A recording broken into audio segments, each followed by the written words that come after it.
Hi friends, ఈరోజు ఈ వీడియోలో మనం ఇటాలియన్ బెస్ట్ హారర్ మూవీ గురించి తెలుసుకుందాం. మూవీ స్టార్టింగ్లో సోఫియా అనే ఉమెన్ని చూపిస్తారు. ఈమె తన హస్బెండ్తో విడాకులు తీసుకుని ఒక కాలేజీలో ప్రొఫెసర్గా పనిచేస్తూ ఉంటుంది. అంతేకాకుండా తనకు ఒక కుమార్తె ఉంటుంది. ఆమె పేరు హెలెనా. సోఫియా తన కుమార్తెతో కలిసి ఇటలీలో ఉంటూ ఉంటుంది. ఒకరోజు సోఫియా తన కూతురు హెలెనాతో కలిసి కారులో వెళ్తూ ఉంటుంది. అప్పుడు హెలెనా సోఫియాతో, అమ్మ, నా పన్ను ఊడిపోయింది అని చెప్తుంది. అప్పుడు సోఫియా, చిన్నతనంలో పళ్ళు ఊడిపోయి మళ్ళీ తిరిగి వస్తూ ఉంటాయని చెప్తుంది. అప్పుడు హెలెనా, అమ్మ, ఇంకో పన్ను కూడా ఊగుతుంది అని చెప్పి సోఫియాకి చూపిస్తుంది. ఈలోపు కారు ఒక ట్రక్ని డాష్ ఇస్తుంది. కారు బ్రిడ్జ్ పై నుంచి రివర్లో పడిపోతున్న సమయంలో సోఫియా కారు వెనుక సీట్లో ఒక పాపను చూస్తుంది. కట్ చేస్తే హాస్పిటల్లో సోఫియాని చూపిస్తారు. సోఫియా తన కూతురు ఎలా ఉందని అడిగి హెలెనా దగ్గరికి వెళ్తుంది. అప్పుడు హెలెనా స్ట్రేంజ్గా బిహేవ్ చేస్తూ, నా పళ్ళు కారులో పడిపోయాయి, నా టీత్స్ నాకు కావాలి అంటూ సోఫియాతో ఆర్గ్యూ చేస్తుంది. కట్ చేస్తే అప్పటి నుంచి హెలెనాను ఒక గోస్ట్ వెంటాడుతూ ఉంటుంది. సోఫియాకి కూడా తన ఇంట్లో ఏదో జరుగుతుందని డౌట్ వస్తుంది. నెక్స్ట్ సీన్లో సోఫియాను హెలెనా స్కూల్ టీచర్ పిలుస్తుంది. సోఫియా ఏమైందని టీచర్ని అడుగుతుంది. అప్పుడు హెలెనా స్కూల్లో పిల్లల దగ్గర టీత్స్ని కలెక్ట్ చేస్తుంది అని చెప్పి కలెక్ట్ చేసిన టీత్స్ని చూపిస్తుంది. అంతేకాకుండా కొన్ని ఓల్డ్ కాయిన్స్ని వాళ్ళకి ఇచ్చి టీత్స్ని కలెక్ట్ చేస్తుంది అని చెప్తుంది. మీరేమైనా ఓల్డ్ కాయిన్స్ని కలెక్ట్ చేస్తున్నారా అని సోఫియాని అడుగుతుంది. ఇవన్నీ చూసిన సోఫియాకి మైండ్ బ్లో అవుతుంది. నెక్స్ట్ సీన్లో సోఫియా హెలెనాతో, నువ్వెందుకు టీత్స్ని కలెక్ట్ చేస్తున్నావు అని హెలెనాను అడుగుతుంది. అప్పుడు హెలెనా ఫెయిరీ కోసం అని చెప్తుంది. హెలెనా మాటలు సోఫియాకి కోపాన్ని తెప్పిస్తాయి. కట్ చేస్తే సోఫియాకి కంప్లైంట్ ఇచ్చిన హెలెనా స్కూల్ టీచర్ని దోమల గుంపు అటాక్ చేసి దారుణంగా చంపేస్తాయి. ఒక పక్క సోఫియా తన కూతురికి ఏం జరిగిందో అని డాక్టర్ని కన్సల్ట్ చేసి జరిగిన విషయాలన్నీ చెప్తుంది. నెక్స్ట్ సీన్లో తన అపార్ట్మెంట్లో ఉంటున్న ఒక పెద్దయిన, మీరు వెంటనే ఈ ఇల్లు ఖాళీ చేసి వెళ్ళిపోవాలని వార్న్ చేస్తాడు. అది పట్టించుకోకుండా సోఫియా వెళ్ళిపోతుంది. మరుసటి రోజు ఉదయం స్కూల్ 8 అవుతుంది. త్వరగా లేవు అని హెలెనాని సోఫియా అడుగుతుంది. అప్పుడు హెలెనా, మా స్కూల్ టీచర్ చనిపోయారని సోఫియాకి చెప్తుంది. అది విన్న సోఫియా కోప్పడుతుంది. వెంటనే సోఫియాకి కాల్ వస్తుంది. హెలెనా స్కూల్ టీచర్ చనిపోయారు, ఈరోజు స్కూల్ ప్రకటించారు అని చెప్తారు.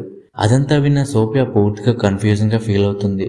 నెక్స్ట్ సీన్లో సోఫియా ఒక బీచ్లో కూర్చొని ఉంటుంది. తనకి దూరంగా ఒక పాప ఆడుకుంటూ కనిపిస్తుంది. ఆ పాప దగ్గరకు వెళ్దామని పరిగెడుతూ ఒక సమాధి దగ్గరికి వెళ్తుంది. అక్కడ కారుకి యాక్సిడెంట్ అయ్యేటప్పుడు కనిపించిన పాప ఫోటో కనిపిస్తుంది. కట్ చేస్తే సోఫియా ఒక సైకాలజిస్ట్ దగ్గరికి వెళ్తుంది. జరిగిన విషయాలన్నీ చెప్తుంది.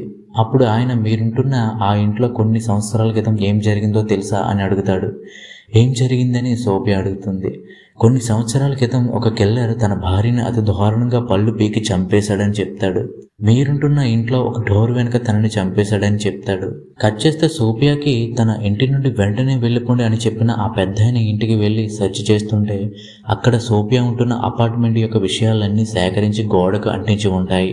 కట్ చేస్తే సోఫియా ఆ ఉమెన్ చనిపోయిన డోర్కి అడ్డంగా ఒక టేబుల్ని ఉంచుతుంది. నెక్స్ట్ సీన్లో వాళ్ళు పడుకొని ఉంటారు. సడన్గా కొన్ని సౌండ్స్ వినిపిస్తాయి. అది విన్న సోఫియా ఆ డోర్ దగ్గరికి వచ్చి చూస్తుంది. అప్పుడు ఆ టేబుల్ వేరే ప్లేస్కి చేంజ్ అయ్యి ఉంటుంది. వెంటనే భయపడి హెలెనాని తీసుకొని పారిపోదామని ప్రయత్నిస్తుంది. కానీ అక్కడ చనిపోయిన ఆ ఉమెన్ గోస్ట్గా వాళ్ళపై అటాక్ చేస్తుంది. అప్పుడు హెలెనా తన దగ్గరున్న టీత్స్ని ఆ గోస్ట్ దగ్గరికి విసిరేస్తుంది. ఆ గోస్ట్ ఆ టీత్స్ని వేరుకుంటున్నప్పుడు వాళ్ళు అక్కడి నుండి తప్పించుకుంటారు. కట్ చేస్తే 18 నెలల తర్వాత చూపిస్తారు.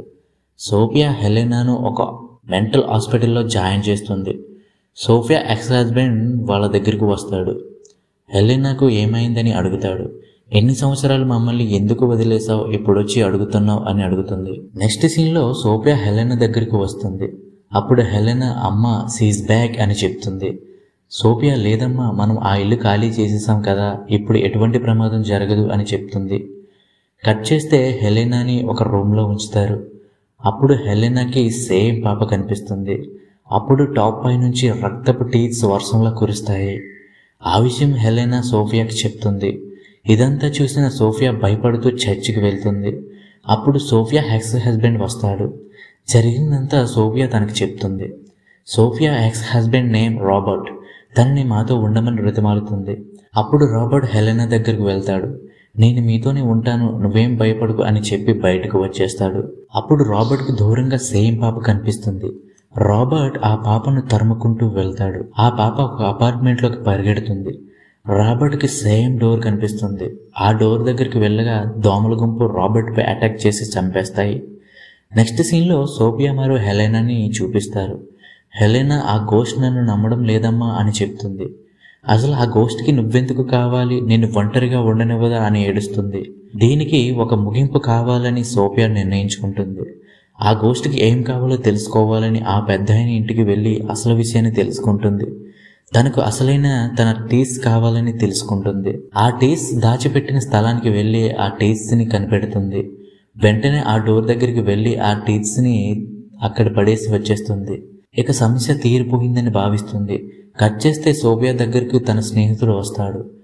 తను నేను నీకు ఒక ఓల్డ్ ఫిల్మ్ని పంపించా, చూసావా అని అడుగుతాడు. ఏం ఫిల్మ్ అని సోఫియా అడుగుతుంది. ఆ ఫిల్మ్ చూడు అని చెప్పి వెళ్ళిపోతాడు.